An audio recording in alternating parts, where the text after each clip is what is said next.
नमस्कार दोस्तों, एक बार फिर से स्वागत है आप लोगों का हमारे यूट्यूब चैनल पे। तो आज का हमारा जो टॉपिक रहेगा हिंदी के अंदर संज्ञा। अब संज्ञा के अंदर सबसे पहले हम आपको बताएंगे कि संज्ञा क्या होती है। संज्ञा के बारे में अगर मैं बात करूं तो संज्ञा जो होते हैं, संज्ञा उन विकारी शब्दों को कहा जाता है जिससे किसी व्यक्ति, स्थान, वस्तु, जाति, भाव आदि का बोध हो। यानी जिस ऐसे शब्दों से जिसे आपको ये पता चले किसी व्यक्ति का नाम है, किसी वस्तु, स्थान, भाव, वे किस तरीके की उसकी फीलिंग्स है, भाव है, या वो किस जाति का है, जाति का मतलब किस ग्रुप से संबंधित है, उन सभी शब्दों को क्या कहा जाता है, संज्ञा कहते हैं। तो अगर मैं आपसे बात करूं संज्ञा के बारे में, तो संज्ञा के बारे में अगर हम बात करें तो संज्ञा के जो भेद होते हैं वैसे मुख्य रूप से 3 भेद माने जाते हैं। मुख्य रूप से 3 भेदों में सबसे पहला जाता है हमारा व्यक्तिवाचक संज्ञा।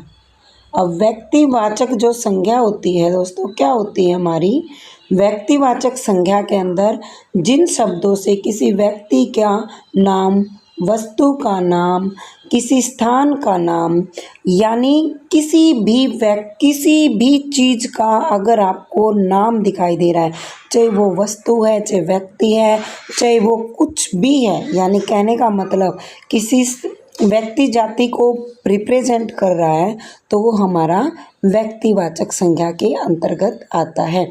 अब व्यक्तिवाचक संज्ञा के अंदर आता है तो अगर मैं यहाँ उदाहरण के तौर पे लूँ, तो उदाहरण के तौर पर अगर मैं लेती हूँ तो आप ये देखिए, सबसे पहले मान लो मैंने बोल दिया राम। राम क्या है, किसी व्यक्ति का नाम है। और मैंने बोल दिया यहाँ पर आगरा। आगरा क्या है, किसी शहर का नाम है। तो मैंने बोल दिया ताजमहल। ताजमहल किसी जगह का नाम है। तो ये सभी क्या आते हैं दोस्तों, व्यक्तिवाचक संज्ञा के अंतर्गत आते हैं। दूसरा जो बात रहेगी हमारी, वो रहेगी हमारी कि जातिवाचक। तो जातिवाचक के अंतर्गत अगर मैं बात करूं तो जातिवाचक के अंतर्गत आती है हमारी जो जिन शब्दों से किसी व्यक्ति की संपूर्ण जाति का बोध हो, जिन शब्दों से व्यक्ति या स्थान या किसी का संपूर्ण जाति का बोध कराए जो शब्द, उनको जातिवाचक संज्ञा कहा जाता है। ठीक है, यहाँ तक की बात क्लियर हुई आपको। आप देखो, जैसे मैंने उदाहरण से समझाती हूँ आपको। तो मैंने लिया यहाँ पर कोई उदाहरण ले लेती हूँ। उदाहरण में मैंने क्या लिया यहाँ पे, जैसे मैंने पिछले क्वेश्चन में बोला था कि राम। राम कहते तो आपके दिमाग में आया ये व्यक्ति है, क्योंकि राम किसी आदमी का नाम है। लेकिन मैं राम को क्या बोलूँगी, इसकी जाति के हिसाब से लड़का। क्या बोलूँगी, लड़का। तो इसकी जो ग्रुप है, इसकी जो जाति है, वो किससे दिखाई देती है, लड़के से। ठीक है, मैंने बोल दिया यहाँ पर पीछे गंगा।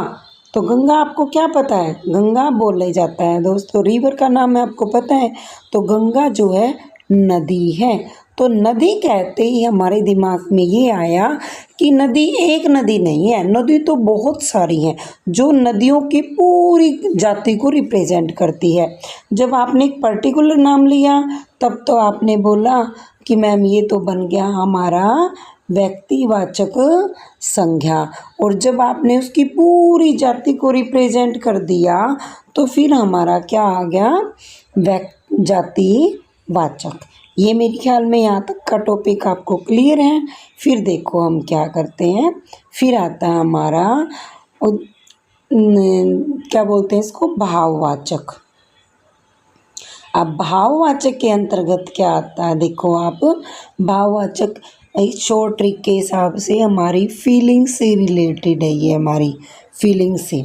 ठीक है, जिसमें हमारी भाव आदि को स्पष्ट हो जाए। ठीक है, जैसे मैंने यहाँ पे बोल दिया बुढ़ापा।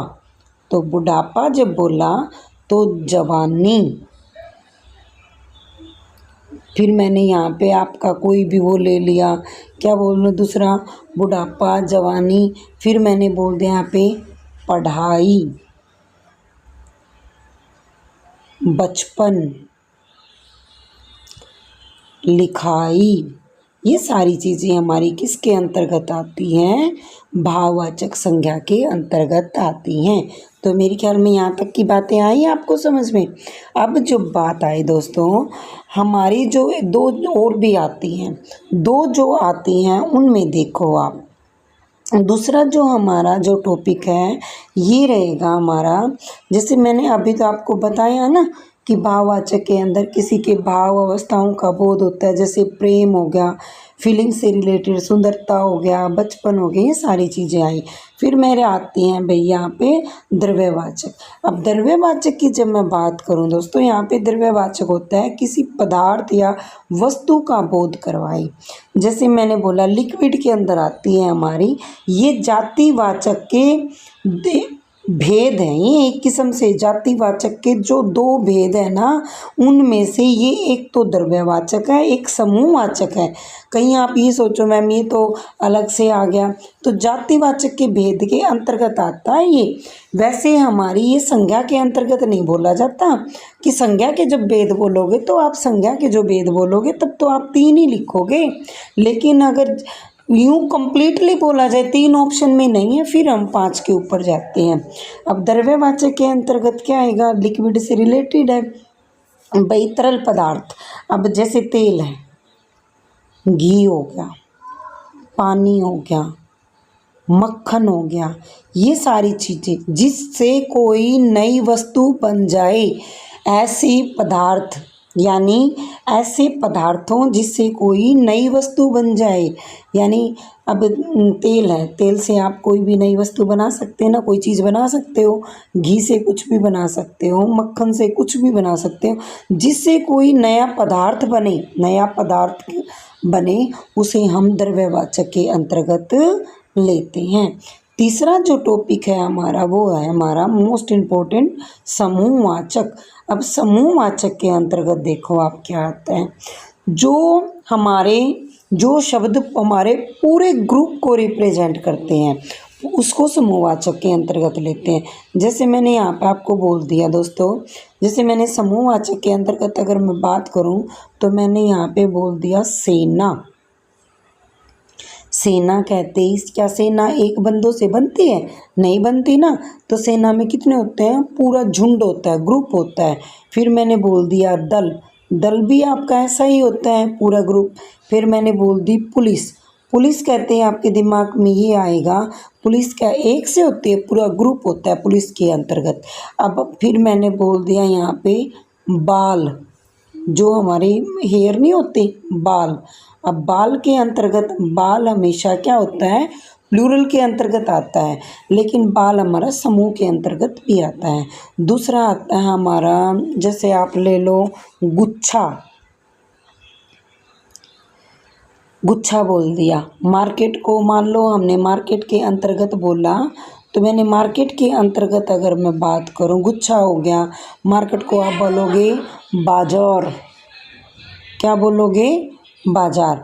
तो ये सारी चीज़ें जो होती हैं हमारे समूह को दिखाती हैं, जो हमारे समूह को दिखाएगा उसे क्या बोलोगे? समूहवाचक। तो आई थिंक आज का ये जो टॉपिक आपको क्लियर हुआ होगा। तो मिलते हैं कोई नेक्स्ट वीडियो के साथ, तो तब तक के लिए जय हिंद, जय भारत।